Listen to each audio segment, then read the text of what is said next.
You're listening to 10 Points, a podcast with your hosts, Ash and Nicholas, where all the talk is Canadian Highlander, our favorite format from the best trading card game ever, Magic the Gathering. Hey guys, it's me, Ash. And me, Nicholas. And today we're going to be doing a fun little episode. We're going to talk about where we think all of the different decks and archetypes line up in the metagame and their power level. Yeah, keep in mind this is super duper subjective, so if you disagree with us, sorry, you're gonna have to deal with it. We're probably wrong, I'm sure you're right. And we also, I'm sure, forgot many decks, because there are a lot of them. But before we get into the episode, we're going to talk about our best card from Homelands. Ash, do you want to say what your best card from Homelands is? Yeah, so there are not very many good cards from Homelands. I think my personal favorite is Memory Lapse, but what's probably the actual best one is Merchant Scroll. This card, of course, being on the points list gives it, little nudge to being the best card from the set. But realistically, the card's great. Like Nicholas alluded to it earlier before we recorded, but it's one of those cards that doesn't feel like it has to be pointed until it's not pointed, and you're like, oh, okay, maybe it does. But it really is just the only good card from the set. Yeah, there's not really any other options in Homelands, so... And I guess there's the elf, the Spirit Guide, is that from the set? Is it? Pretty sure it is. I don't know. To be honest, I didn't look at the set. I just assumed that Merchant Scroll was the only good card from the set. Well, because we looked at it before and then didn't end up putting out that episode, so... Yeah. Okay. Anyway, Nick, what's your best card from Homelands? I mean, Merchant Scroll. I mean... Do you have any other comments on it? It's better than all of the other cards from Homelands. Okay! So, let's, we're gonna get started on our little tier list here. I suppose I can probably like screenshot this once we're done and tweet it or something. That would be a good idea. But check our Twitter. Check Twitter. Link in the description. But we're just gonna. These are in no particular order as we do them, but they will be in order afterward. We're not gonna. I mean, I guess we didn't really talk about this. Did you want to have each tier be in order of best to worst? No, that sounds like way too much effort. We're just gonna if it's in the tier, they're all equal-ish, give or take. Okay, so first deck we're going to talk about is Mono Green Stompy / Mono Green Devotion. Very aggro-y, has some reach with like Sylvan Library and a couple other great things to draw cards in green now. I'd probably put this at a solid B. I'd say B or C. Maybe I'm good with B.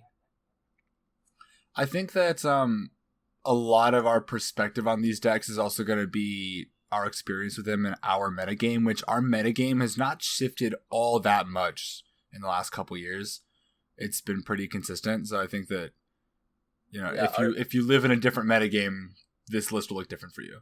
Yeah, our metagame's also not very kind to Mono Green Stompy type decks, so maybe that's why I have it a little bit lower. But yeah, in certain metas, that deck can go real big, real fast. Mm-hmm. Okay, we've talked about this deck a lot. It's a 4-color blood. Yeah, one of my favorite mid-range decks. It's like a high V, low A, purely because Blood Moon is tragically good. In the past I would have put it at B because of Blood Moon, but I feel like I see Blood Moon less and less now. And I think, especially with the printing of Ignoble Hierarch, it helps with the Blood Moon problem a little bit more because you're not just stuck using mana orcs that don't make your colors as well. Like that one makes 3 of your colors, and that's really good. Yeah. So I'd put it A personally. Yeah, I mean it's a really good mid-range deck. It just gets screwed over by non-basic land hate. But I mean, I guess if you're just killing them with your efficient creatures, it doesn't matter. Right. Plus, the fact that you're in red means you often it's usually not that hard for you to kill a Magus of the Moon. It's just a literal Blood Moon that's the problem. Yeah. The next deck that we're going to talk about is one that we almost forgot to include this in our tier list, and then we realized how embarrassing it would be for us to forget Rakdos Aggro, one of the decks that we brewed on the podcast. That would be so awkward. That being said, I don't think the deck's great. I actually, you should finish your point before I interrupt you. I was just gonna say I don't think it's bad, but I don't really think it's usually worth building or adding black to a mono red aggro deck or adding red to a mono black aggro deck. So I'd put it in like B tier. So I would have agreed with that, but I've seen we had a local player actually build the deck. It wasn't our exact list, but he took our exact list and made some edits. But he has a lot of the same cards, and he's been doing pretty decent with it. Like, I think just last week, I think he 4-0'd with it. Oh, wow. It was like 3-1 or 4-0 with it. And I think a couple things have made the deck better. The first is that I feel like a lot of our metagame right now is, again, this is all metagame dependent. It's a lot less exile removal than I think there used to be. So you get all the recursive threats that you get to play in the Rakdos deck that you don't get in just red are getting to shine really, really well there. And then with the new printing of Ob Nixilis, I don't even remember what it's called. The 3-mana Rakdos Ob Nixilis is just like really good. I think that he's been doing pretty well with just that kind of stuff. Yeah, I didn't think about Ob Nixilis is very good for that deck. Yeah, especially with all the like recursive threats that you're playing. You know how a lot of the time when you think of a deck, you just have like one card art that you think of to like represent it. That's the card I'm thinking of. Is Ob Nixilis. So I'd be pretty comfortable putting it in like B or C. It's definitely not D. I would lean toward B, honestly, just 'cause I think it's gotten a lot of help recently. Yeah, I think B's super solid. Especially if you're doing the Mox GT version. Actually, sorry, not Mox. Just like, I know we did the Mox GT build, I think is what we went with. Yeah, that was our point spread. I think if you can manage to fit in a GT and a Price of Progress, it's probably pretty good. So, who's to say? But next on our list is Teamer Midrange. I have not seen this deck played in a long time. Usually people who are building Teamer, I feel like they're leaning toward a more Delver style deck, which is that on this list? I don't think so. Well, how about we say this is Teamer Delver then?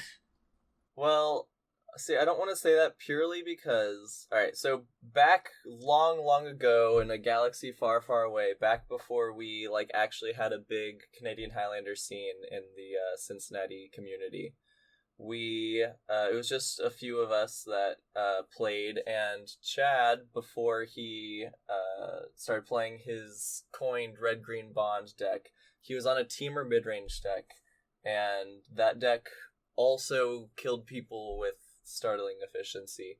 He ended up cutting blue eventually and trimming down to what we know him to play now. Yeah. But the deck was still very good, and I died to it a lot. If you want to hear more about that story, I'm pretty sure he goes a little bit more in depth on that episode of the podcast, which I think is episode 3. I want to say. Yeah, I think he did talk about that. Yeah. Okay. Well, anyway, I think that I would probably put the Teamer build, like an average Teamer mid range, in probably mid B. It's like, depending how you build it and what your metagame's doing. Like we talked about this, with like most mid range decks are gonna fall in the A or B, depending what your meta is and how you build it. Yeah. If you're gonna do a like more aggressive mid range build, or like a tempo-y Delver build, it might be different, but I think just a standard mid range would probably be around B. Yeah, I've always thought Teamer mid range was a little underrated. But yeah, I think B is really good. A lot of mid range decks will kind of fall into that A to B category. But the strength of the mid-range decks is that you can tune them to beat certain metas, so it can prop them up to an S if you know what meta you're going into and you are built to beat that meta. Yeah, that I completely agree. Unless it's Abzan, then it's always S. You can have your opinion. All right, so our next deck is Time Vault. There's usually you'll see like either Grixis Time Vault or like Esper Time Vault. And sometimes Jeskai. Yeah, and I've seen like Demir. I mean, there's a lot of, but usually it's the same kind of control combo hybrid of control and Time Vault. But I would put that in S tier. It's a really strong deck. Yeah. The reason you mostly see it in black blue variants is because you get the most transmute cards to transmute for 2 to get your Time Vault or the Voltaic Servant, which also costs 2, which combos with Time Vault. So yeah, very good. Deck is people always like to play around the combo and then data control, or play around control and data combo, and it's really hard to do both. Yeah, I played it for like 4 weeks in a row. I think like late last year. And the thing that I came across most often is as soon as I comboed off once, they were just like dead set on beating the combo deck and like didn't play around the fact that it's mostly a control deck at all. And yeah, you just get free wins that way. I should play that deck pretty soon. Might need to borrow your Time Vault. No, that's fine. I probably won't be playing it for a while. Okay, so we're going to move on to Esper Control. Now, this is a deck that I think has always been fine. I have gone on record and will probably still continue to say that Blue-White Control I think is better in a very, very creature-heavy metagame, which is what we live in today. We being anyone in the Cincinnati area.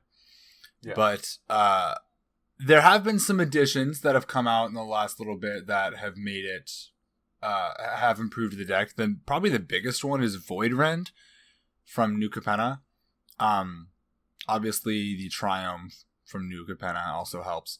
But if you're going to be in a more creature-y meta, I think Blue-White Control is better. If you're going to be in a meta with a decent amount of creatures, but also a lot of interaction, like if you're against a lot of blue decks or a lot of combo decks, Esper's probably going to be much better because you get to add that hand attack to your repertoire. Yeah, I think Esper really just shines in the more combo heavy metas. Yeah. It usually just has the most efficient interaction for most things and gets the hand attack to boot. So I think Esper Control is probably pretty standard A tier, potentially S tier in the meta. Yeah, that's right. I'd put it A tier. Right, what's next? All right, next is Grixis Control. I think it's kind of in the same boat as Esper Control. It just kind of depends on the meta, but it's always going to be a really solid control option. Yeah, I think the meta that Esper Control slightly outshines...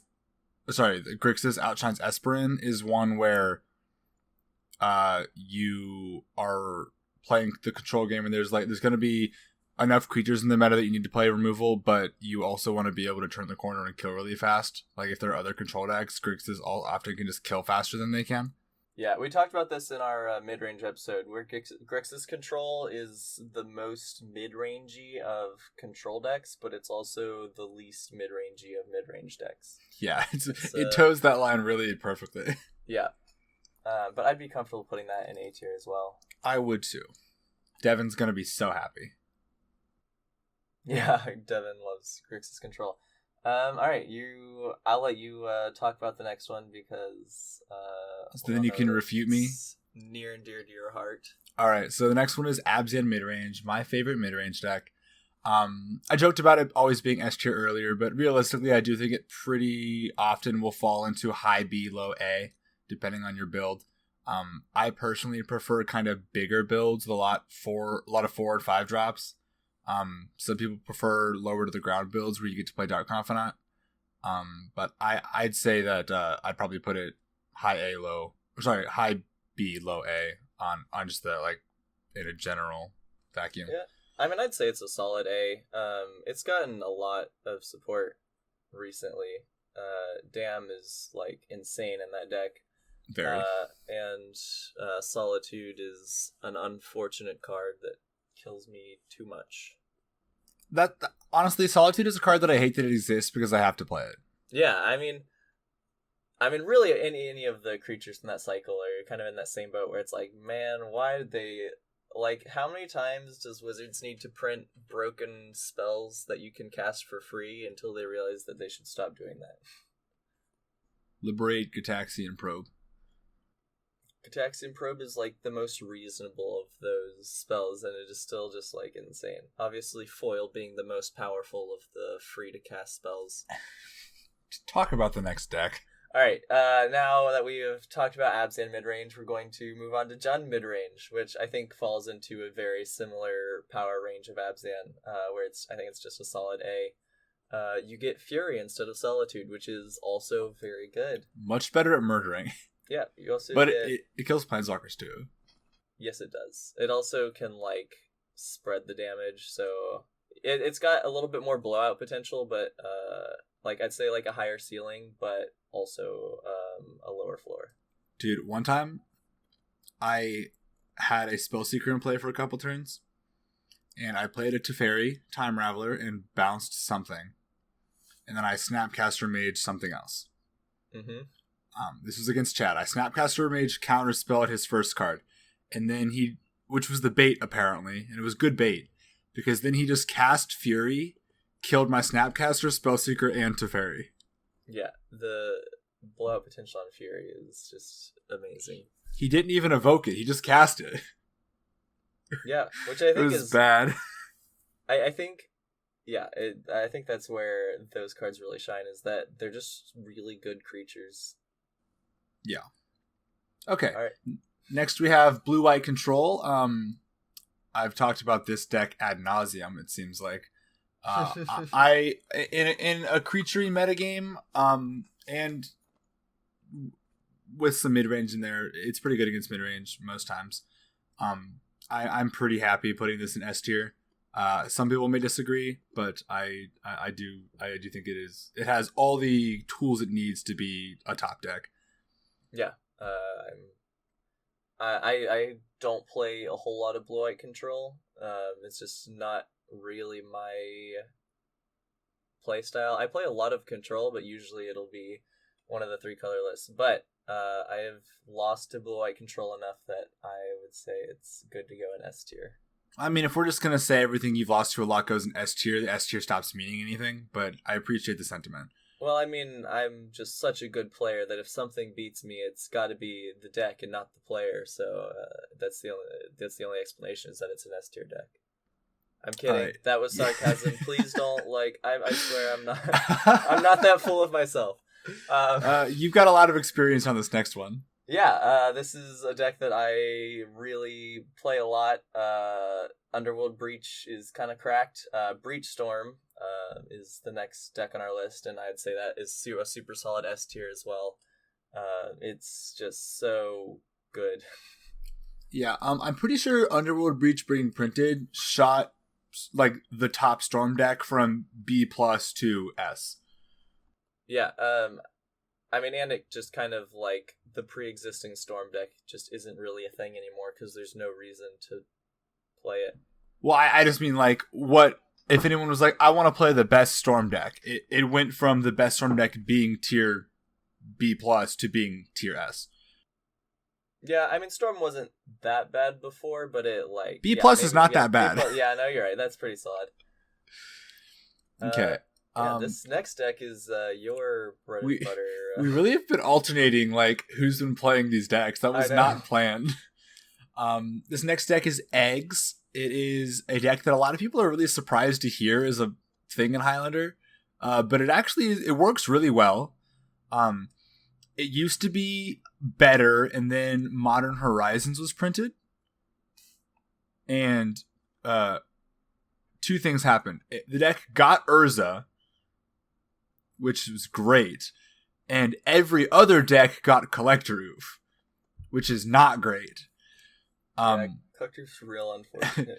Luckily, Urza is one of your better ways to play through a Collector Oof if you can't remove it.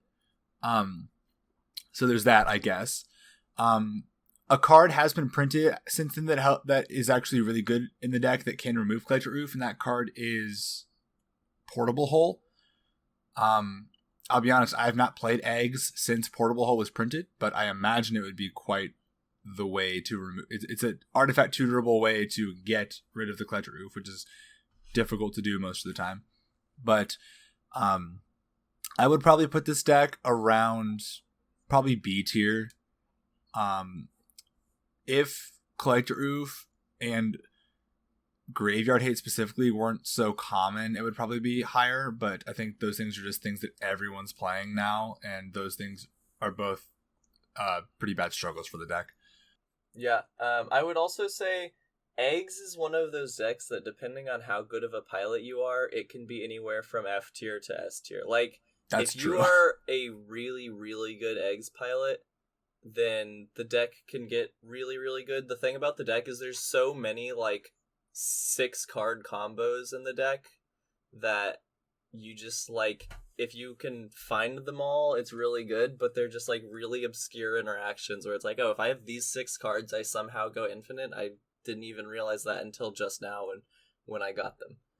The funny thing is, like, the card that has, like, the most weird, like, 6-7 card combos associated with it has got to be Codex Shredder. Yeah, they It's so weird, but it just does. Yeah. I would consider myself to be like probably about a tier Eggs pilot. I think I'm better than average because most people don't play it, so the average is low. Yeah. But I don't think I'm the best by any means. But I'm pretty happy putting it in B, unless you're a really good pilot, then maybe A. Yeah. All right, next deck is, just everybody's intro to dying quick on a budget. Red deck wins, and I'd say it's a solid A tier. Yeah, RDW, it just has enough efficient stuff and kind of constant pressure almost every game. It's pretty hard to keep it off of A tier. The reason you don't see this deck that often is, while there are people who this is their bread and butter, most people who like this playstyle are going to gravitate to another deck we're going to talk about here in a little bit. So we don't see this deck all that often, but there's a local player who has it built and loans it out every now and then, and so we see it around, and it usually puts up numbers. Yeah, the thing about the deck is it's just very repetitive. Like, you have one game plan, and you don't deviate from that game plan in any way, shape, or form. You get interesting interactions, just not as interesting as you get in other decks with similar game plans. Yeah. Like Rakdos, for example. Yeah. You get to play Bump in the Night in Rakdos. You probably shouldn't, but you can. It's fine. You could, I mean. Depends if you need, like, more direct damage or more creatures. Alright, we're gonna talk about the next deck now. Okay. Stop talking about the Bump in the Night. Sorry. Next deck is Cradlehoof. It is a deck I haven't seen in a while. I'm actually thinking about I'm getting ready to help someone build it, actually. But it is a pretty good deck. I think it fell off a little bit when there was a lot of Oracle going on, because it was just like had like zero interaction for the Oracle deck, and had like this was a little bit slower than the Oracle deck on average, especially because that deck is interactive. So it people kind of quit playing it, and then even though Oracle pretty much went away and it doesn't see too much play, cough cough, besides me, it no one really came back to it in our metagame recently for a while. But like I said, I'm about to help a player build it, so we'll see. I would put it. I'd probably put it at high B, low A. I would say B for sure. I think the problem with the deck is Wraths just like really ruin its day. Which, that being said, it can go faster than Wraths sometimes, but It usually needs a pointed start for that. Yeah, if you can like get just a turn 4 Wrath of God, the deck just like it's hard to come back from that. I will say a solid addition to the deck is that it was already playing Natural Order and Primeval Titan and stuff like that. So when Field of the Dead got printed, it just like rocketed up in its like longevity. It used to just like it would fall off really fast if it didn't win, but if it didn't win in the first like 5 turns. but now it definitely can go much longer due to that Field of the Dead being around. I don't How is Hoof playing Field of the Dead? You're not on that many non-basics. Oh yeah, you are. Really? Yeah. Maybe like red green Hoof, but mono green Hoof. Oh no one plays no one plays mono green hoof. Red green is like the correct standard hoof build. All right, sure. I'll give you that. Dude, you get like Taiga, Stomping Ground, Rootbound Crag. You get Copperline Gorge. You get to play. What's the one? I can't remember what it's called. It's Keswick Wolf Run. Yeah.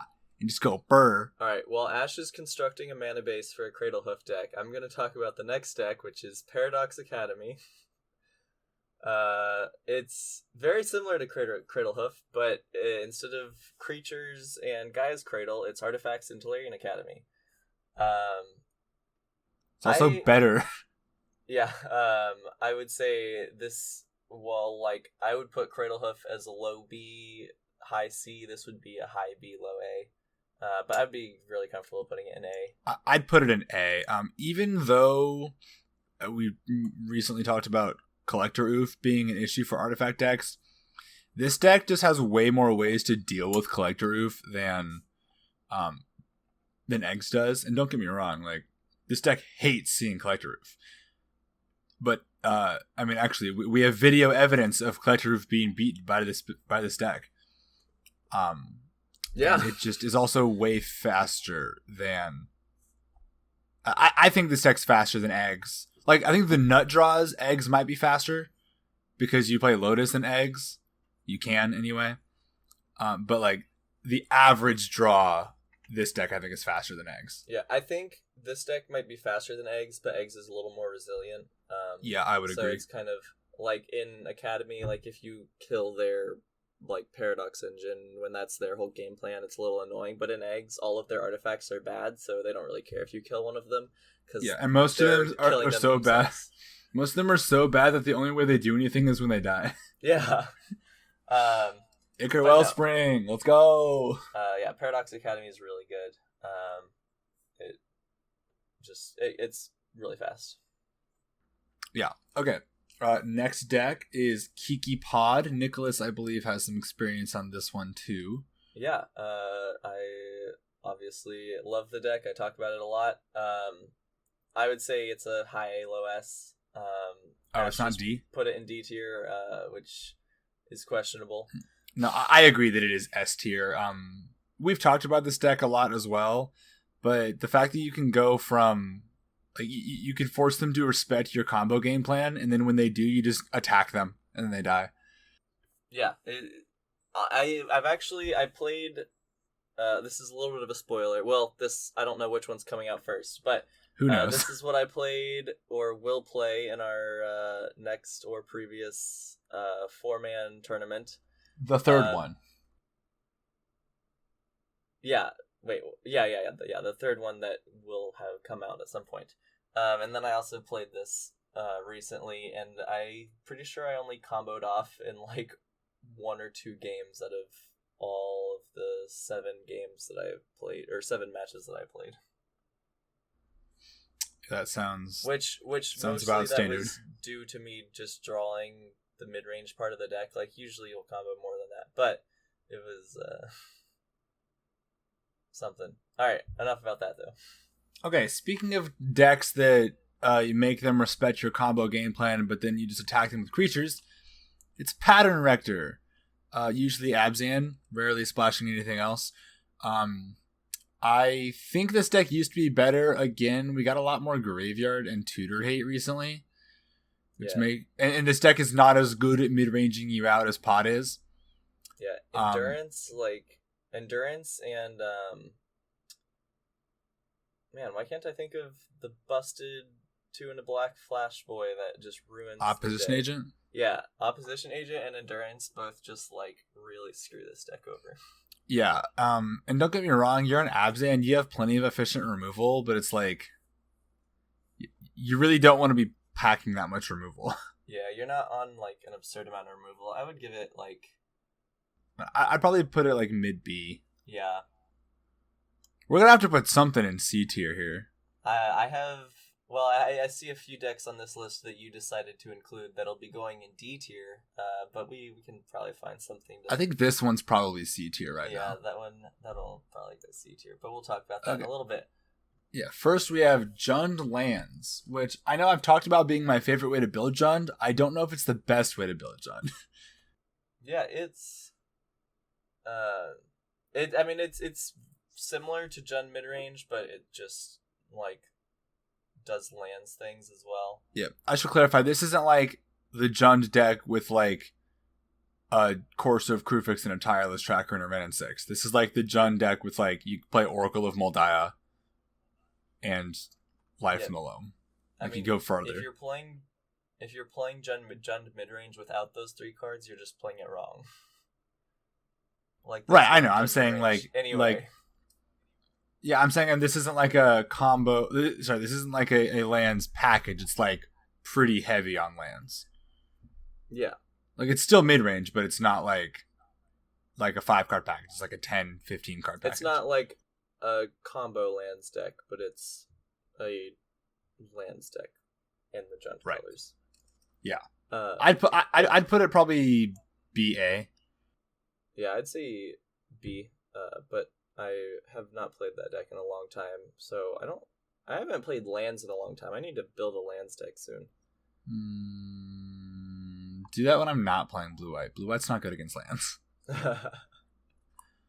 Okay. The uncounterable things that can't be interacted with on the stack? You don't like lands?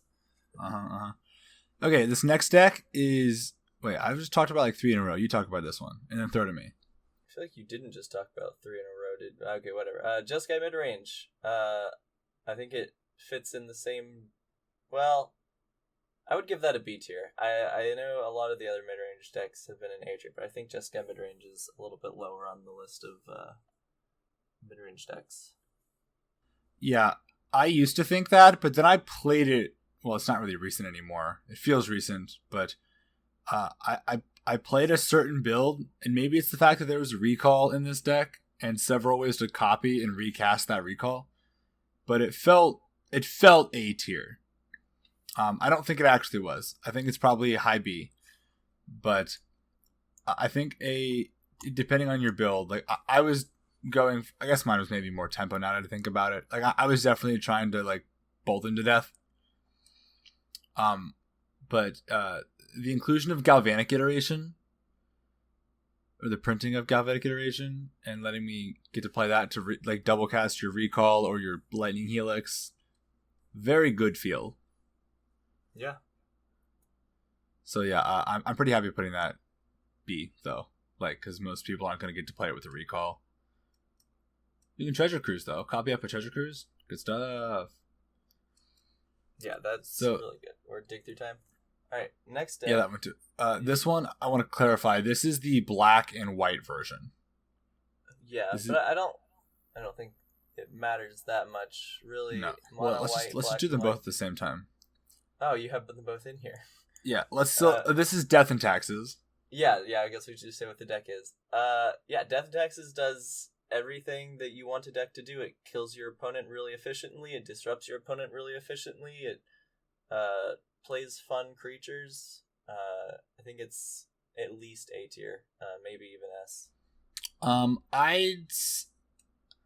I think it's S in the metagames where there's more spot removal and less wraths.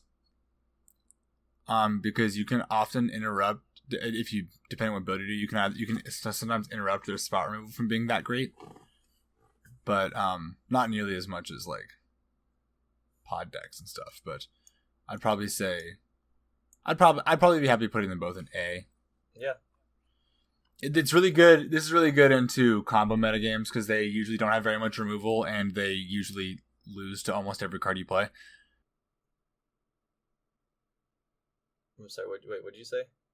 Combo metagames really hate D&T. Oh, yeah, no. I mean, they can't interact with you that much, and yeah, your creatures just make them sad. Yeah. So, A to S tier, depending on meta. Oh boy! We made it to Esper Oracle. This is a deck that I've been playing recently, and I know that I've gone on record on the podcast even saying that I hate this deck. And after playing it for 3 weeks, I must say that what I actually hate is the fact that the deck exists, but playing it is actually quite fun. I do wish that Oracle did not exist as a card, but we're here now. So, I think this deck is, my build was a little more mid-rangey, but I think this deck is still a solid S build, or S tier deck. I don't play Oracle, so I'm going to defer to the defer authority. to you. Yeah, that's what I was looking for. Yeah, so also minor spoiler or not, I don't know. I played this on our most recent paper thingamajig. We really need to come up with a cohesive name for it. Yep.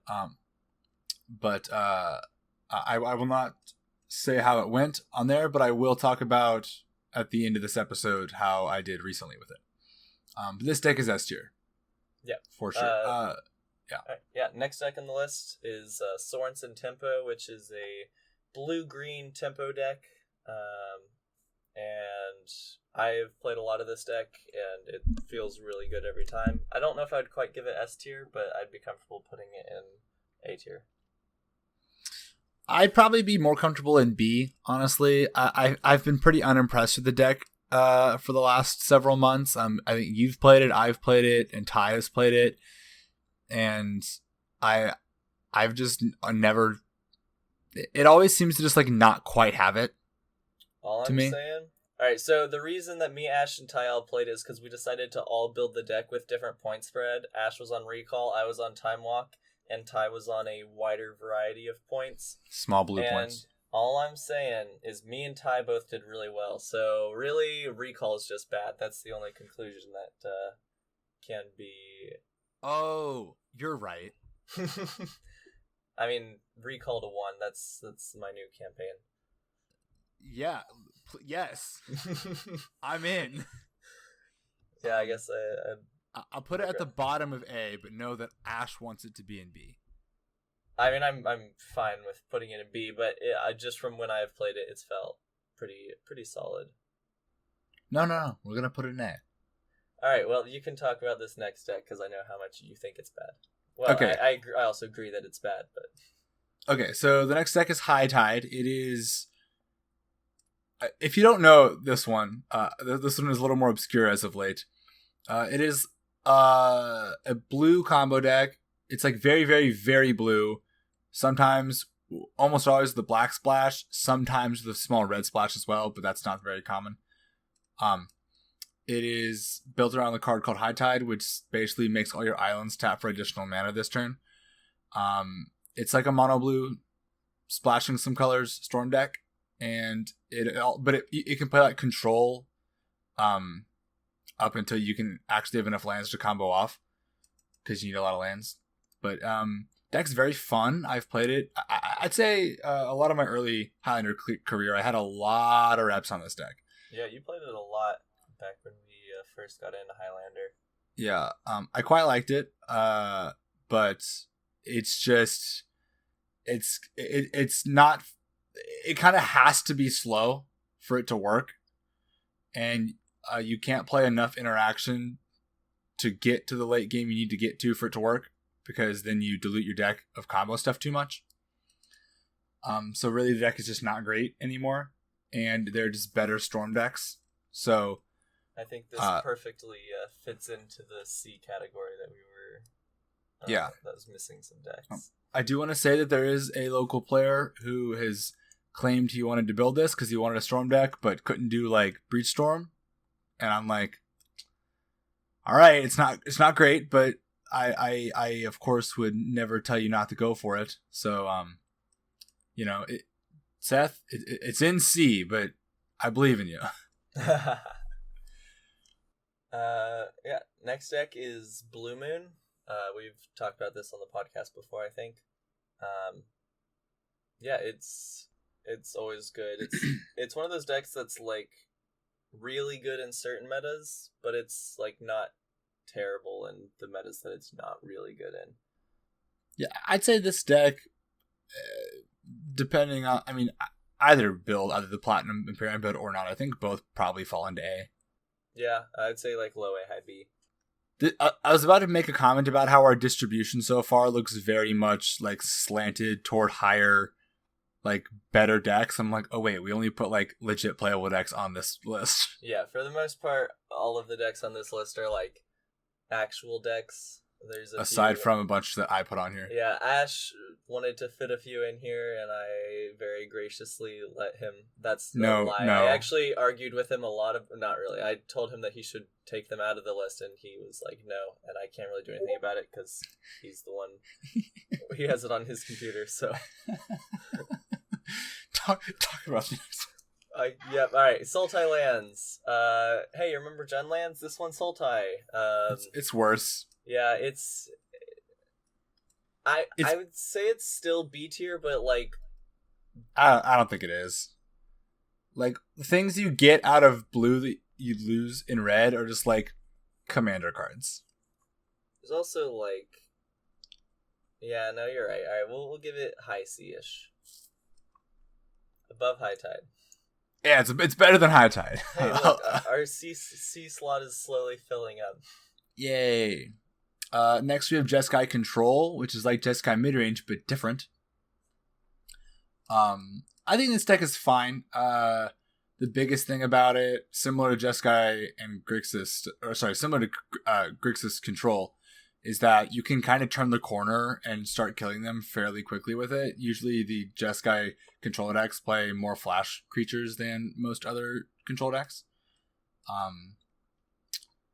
But you also get to play Galvanic Iteration and Recall, or Galvanic Iteration and Lightning Bolt, or Galvanic Iteration, Flashback, Galvanic Iteration, Treasure Cruise, and it feels good. Ash is really high on Galvanic Iteration, in case people couldn't tell, by the way. Oh, I when I played Jeskai Midrange, I literally named the deck Galvanic Iteration is dumb. The card's insane. It goes in Blue Moon, too, by the way. The card's insane. Yeah, I'd say Jeskai Control probably fits into... Yeah, I'm good putting it in high B. Yeah, we put a lot of stuff in high B, which pushes back the other stuff that was in high B. Yeah, we also, to be fair, at the start of this, we agreed that we weren't going to rank the power level of decks within their respective ranks, and we're doing it anyway, so I don't think it's that big of a deal. We're loosely ordering them. Very loosely, kind of like, you know. Okay, the next deck we have on our list here is the Rock. We've talked a decent bit about the Rock last episode. This is like the most control-y mid-range build that's not blue that exists. It's a pretty solid deck. It depends how you build it. If you lean toward like the Wrath the Board play Planeswalker version, I think that's the best version of it, personally. I put that at probably A or B. I'd probably aim for A with it. Yeah, I'd say like low A, high B. Yeah, solid deck. Oh, you've played this one a lot. I have. Sultai Midrange. It is my second favorite midrange deck. And I have always done really well with it. I think it's like really strong. I think it sits in a solid A right next to Abzan and Jund. Yeah. I would not disagree. Put it right in the middle of Abzan. Well, it's actually right behind Abzan and Jund, probably. Well, it's actually probably like Jund, Sultai, Abzan, but they're all really, really close. Yeah, I think it's one of those things where it just depends on the meta. Like, they're all just really close in power level, so just what you face is going to determine what is the strongest of the three. Yeah. Next list here is Bant Blade. This is like Bant midrange, usually with a sizable Stoneforge package. I played this deck a long time ago. I have not played it very much since. I think the issue with it is it kind of like, you play good creatures, don't get me wrong, but like you're devoting so many cards to equipments that if your creatures get removed, your equipments don't do much. Deck's definitely fine. It could if someone told me they 4-0'd with Bant Blade, I'd be like, yeah, cool, makes sense. but I don't think it's like top tier by any means. I'd probably put it in middle B. I've never played Bantblade, so I will defer to you again. Yeah, and if you lean a little more, just like each card stands on its own Bant mid-range, which is like, again, we talked about that last episode, how important that is for mid-range decks to really succeed. I think this would be higher, but yeah. Okay, next is the deck Nicholas doesn't think exists. The next deck is Sultai Reclamation.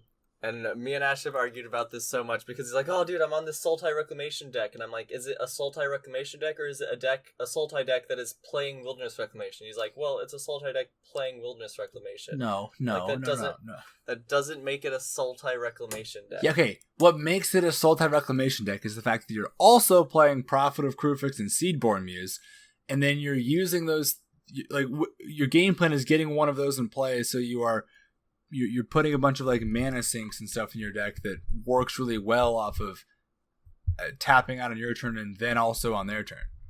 I feel like last time you played this deck, you were not on Seedborn Muse. Oh, I was. I don't know.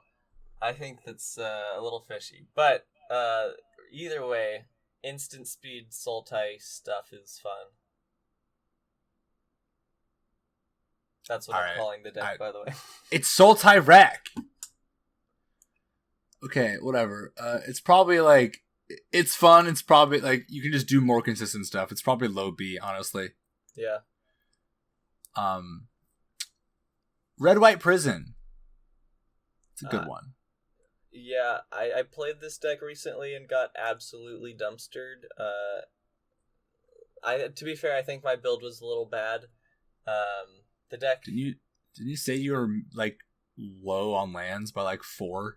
Yeah, I was low on lands, and also I wasn't playing any enchantments that win the game, which has this weird thing where you have a lot of ways to tutor up enchantments, and you want at least one of them to win the game so you can tutor for it once you've tried to lock them out of the game. My problem was I would like get like a soft lock, like I'd have like a Humility or like a Snaring Bridge, Bottled Cloister, or like something like that, but then I just wouldn't have a way to kill them, which would eventually let them draw some sort of way to get out of it. I think my build was bad. Well, I know my build was bad, but either way, even on a good build, I think this is still probably like low B, high C. I'd say specifically in our meta, just playing like 10 Wraths in your deck is pretty good. So I'd probably put it like mid B, but I'm not that bent on it. I've only played the deck a handful of times as well, so I think you've played. Quit using that as an excuse. Just stick to your guns. All right, my guns say that it's in low B, so that's where Ash put it. Great. Black Mold. Deck's pretty good. Resilient creatures. They're not great against exile removal, but like I said, there's not that much exile removal running around. Like it's around obviously, but like there's a lot more just destroy removal, I feel like. So, pretty fast. You get to play a bunch of like weird black Price of Progresses. Also Questing Beast. Probably like mid B. Yeah, I would put it in B for sure. Like next to Rakdos aggro. Yeah. Goblins. This deck is for sure at least A. Yeah, I think it's one of those decks that's right in the middle of A tier. It has the same kind of thing as Red Deck Wins, where it's pretty cheap to build, but it's always good. Yeah. And if you like put the little extra money in for like the really good goblins, like the deck gets insane. Yeah. Next deck we have here, we're gonna speed up a little bit because we're kind of already running long. Yeah, we are running a little bit long. Go ahead. Flash Hulk, C tier. Okay, a little less fast. Flash Hulk used to be a really good combo deck. It still is fine, but the thing with the deck is it is really, really, really, really, really good if you don't point the stuff. So the cards that make it work got pointed into the ground, and it's still like the deck isn't good, but if they were to reduce any of the pointed cards on there by even one, the deck probably just gets insane. Yeah, which, I mean, for the longest time, Flash and Hulk, like, no matter what they did with the points list, they were a combination of 10 points in some way. Now I'm pretty sure it's, like, down to, like, 9 or 8 for the two of them. It's 8 because you can play Flash, Hulk, Spellseeker, and what you can do is you can play Spellseeker, get Ephemerate, Spellseeker, get Flash, and then when Ephemerate goes off again, you can go get Elite Armor's Call and call for the Hulk and then Flash. All right, yep, it's 8 points. So it's a 1-card combo now. It's still like the deck is good, and it could easily sweep a tournament if no one's ready for it. But if people know it's coming, like it's not that hard to. Like, the deck is not good against hand attack, and the deck is also not good against opposition agent, and the deck is also not good against, well, depending on what their actual kill is, there are a lot of things, there's a lot of kills that work without, or a lot of kills you can interrupt with various pieces of removal. Yeah, seemingly, if they do it wrong. Flash and Protean Hulk is down to 7 now. Total. Huh? I remember for the longest time, Flash was 7 and Protean Hulk was 3. Now Flash is 5 and Protean Hulk is 2. Huh. Okay. So, maybe the deck's B tier now. Yeah. I haven't actually played the deck in a really, really long time, just because, like Ash was saying, the points was just like, your points were Flash and Hulk, and that was it. Maybe I have to like see if the deck's broken. Yeah, maybe the deck needs to be revisited.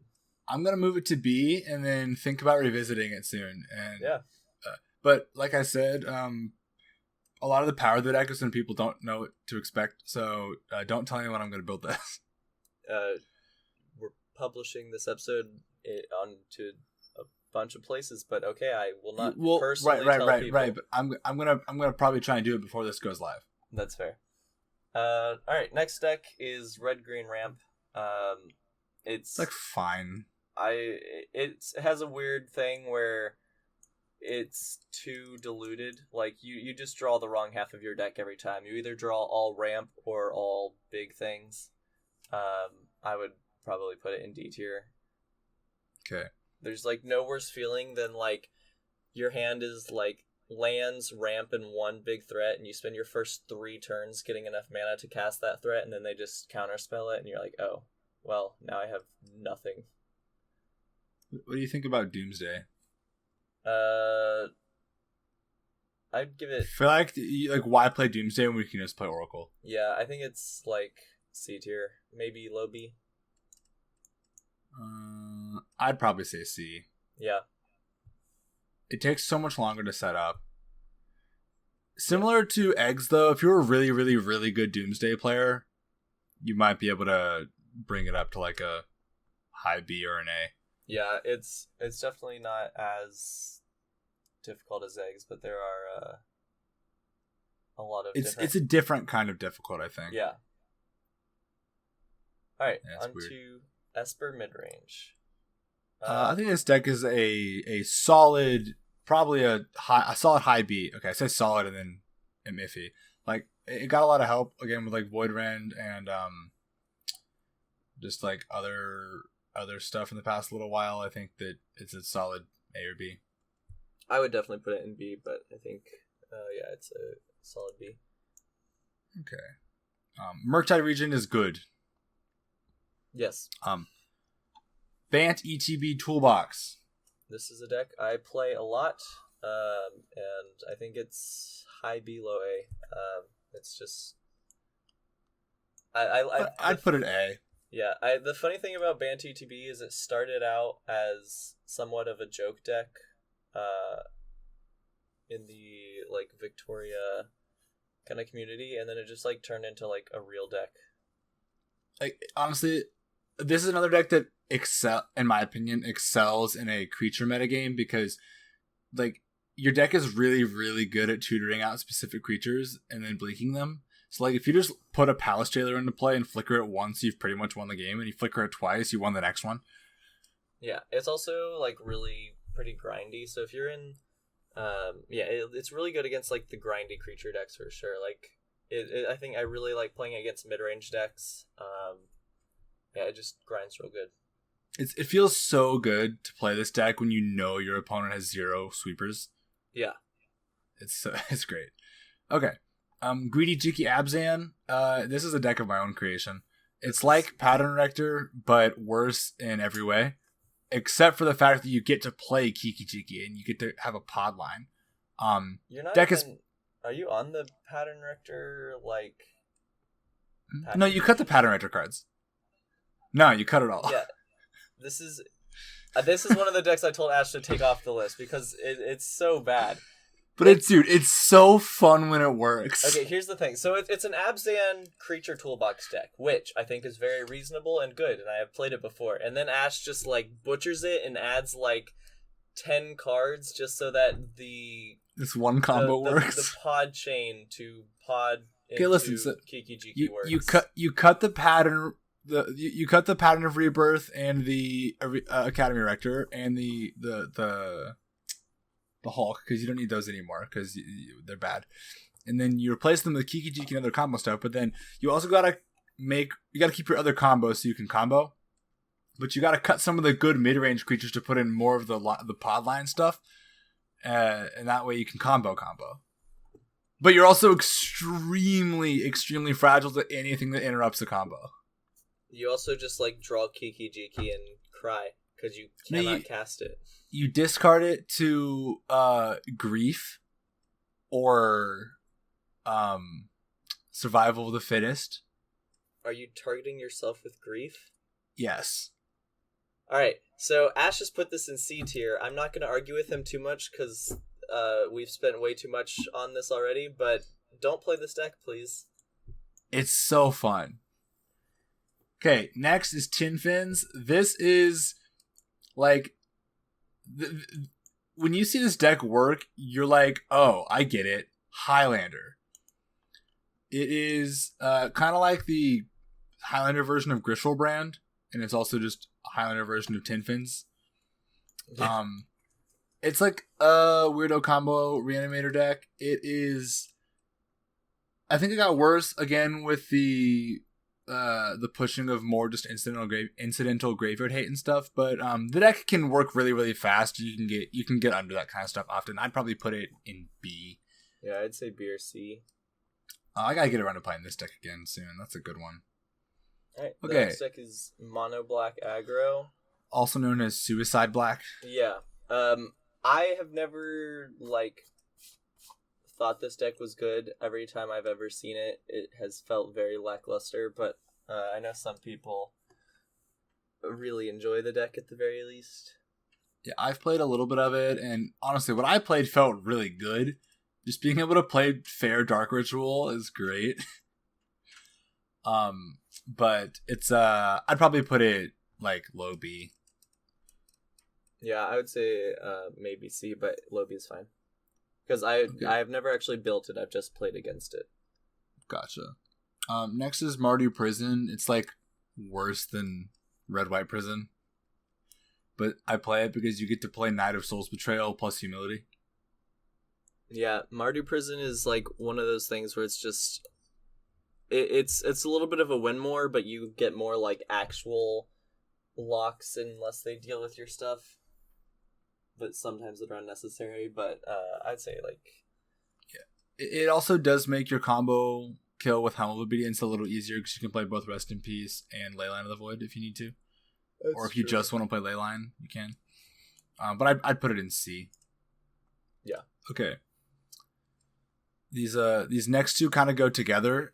It's Affinity and then a variant on Affinity, which is Modular Affinity, where you're leaning into the modular mechanic and 1/1 counters a little bit. Affinity is quite good. I think the modular version is actually better.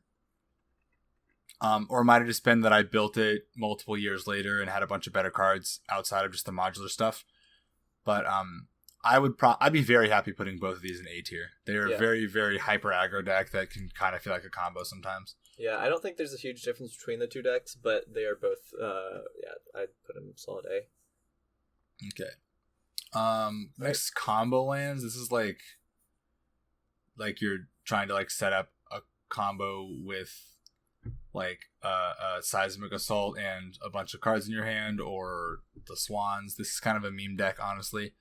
I mean, if you're going that deep, it is. I don't think you, like... When I think of combo lands, I don't think of that. I think of, like Fast Bond, Zern, or, like, Crucible kind of shenanigans. And, like, there's a lot of... It kind of has that same thing as Eggs, where there's a lot of, like, multiple card combos. But I agree. It's not that great of a deck. I think usually just, like, kind of the softer land packages are better. But I'd say low B, high C. Okay, I'd put it in C. Okay. 9 mid-range. I think this deck is a solid high B, low A. Yeah, I'd put high B. Okay. White Weenie. This is a C tier deck, probably. Yeah. It's just like so much worse than every D&T build ever. Yep. Walk Pod. Usually Sultai variety. Yeah. This deck is not great anymore. The reason that it used to be really good is because, well, it used to be Time Walk was 6, Pod was 2, and Survival was 2. So that could be your point spread, and that was super solid. Then, Spellseeker was printed, and it just got, like, way, way, way, way better. That was when the deck really was, like, a thing, because you could play Spellseeker, Time Walk, Pod, and you were just, like, doing a bunch of shenanigans. And now you can't do any of that because Spellseeker's 2 and Time Walk is 7. So I don't really think it's a deck anymore. I mean, especially because, I mean, you have to pick between Pod and Spellseeker. And either way, you can't play Survival. I would put it, like, low. I'd put it C. Okay. Red Green Bond. I think this is easily A tier. Yep. I mean, I will say it because the only person that really can pilot Red Green Bond is Chad Bond. I'd put it S tier. Because he definitely pilots it like a master. Pilots it S tier. I mean, I guess someone else could build the same list, but then would it really be Red Green Bond? No. Well, I mean, yes, it would. It would. But it's the same thing as Sorensen. Yeah. The only person I've seen play it, I guess I should say, is... I played it once. I mean, you played, like, Red Green. I'm kidding. Okay, whatever. Okay. Medium red. S tier. S tier easily. Just super great. 4-color prowess. It's 4-color no black prowess stuff. It's a really fun deck. Kind of feels like a combo sometimes. You just kind of kill them out of absolutely nowhere. I'd probably put this as a solid... maybe not solid. I'd probably B. Yeah, I would. This is one of the decks that I thought was like a meme until Ash built it, and I was like, okay, this is like, it's not great by any stretch of the imagination, but like it can kill people out of absolutely nowhere. Yeah. Aristocrats, usually 4-color, probably low B. I don't know. I haven't played it I haven't seen this deck in a long time, and I have bad blood with it. I would say solid B, not low B. I mean, there's so many different builds of Aristocrats, and like it's good. Okay, we're down to 2 more, and Nicholas thinks neither of them should be on the list. Yep, these are neither. I mean, because neither one of them should be on the list. One of them you put on the list purely because you said you wanted to tell people not to play it, even though no one was going to try to play it. Yeah, we'll do that one last. So The first one here is Oops All Spells. It's a weird combo deck. It's bad. Like, it's just, your mana is so bad and people kill you. Just don't play Oops All Spells. It's like, you'll win a game, but it's just not. Do you want to explain what it is? This is a deck that was Ash's brainchild, and he made it and then realized that his brainchild needed to be aborted. Okay. Okay, listen. It's a Charbelcher deck. It's a Charbelcher deck or a Balustrades by Angel of Glory's Rise type deal. Ooh. Dude, you could play a Hermidruid in this deck too. Yeah. Sorry, that's not the point. But it's you mill yourself and then combo somehow. I don't even remember how it worked. You built the deck like right after they printed the set with all of the spell lands that were as soon as Zendikar Rise came out, so you didn't have to play any lands in your deck. It was fantastic. Like, almost no lands, just like a bunch of like no 0 lands. Well, I mean, if you're on 0 lands, Charbelcher doesn't work. Yeah, it does. maybe don't you have to hit a mountain? Well, yeah, but if you reveal your whole deck, it just stops there. Oh, really? Yeah. So if you have no lands, Charbelcher still works. I don't play enough Charbelcher to know, but all right. Yeah. Now the next deck that also should not be played. Okay, it is Lantern Control. Now, I am putting it in D tier not because it's a bad deck, because it's actually good. It takes so long to work and play right that it's like it's like Sensei's Divining Top in Legacy tournaments. Like, it just shouldn't be a thing. Yeah. So I have opinions about that because I like miracles. I will say, when he built the deck, it did a little bit better than I thought. I think when he says it's actually good, that's a little bit of a stretch. The deck for sure. It's not horrendous, but like he said, it's so slow and not really fun. Yeah, for sure. All right. Well, we are already running very late, so that is our tier list. I'll tweet it. I'll probably just tweet it, I guess, when we release this episode, if I can remember. But Nick, do you want to talk about what you played last week very quickly? Yeah. I played 4-Color Kiki Pod. I had some interesting games. I ended up losing pretty bad, but I think part of that was my deck wasn't giving me what I needed.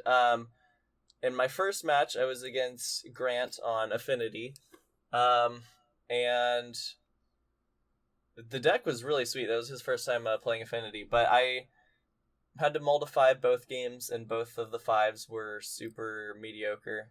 And then he just got some really fast mana, and I died, I think, like, turn 3 or 4. I think I died turn 3, like, both games. He got...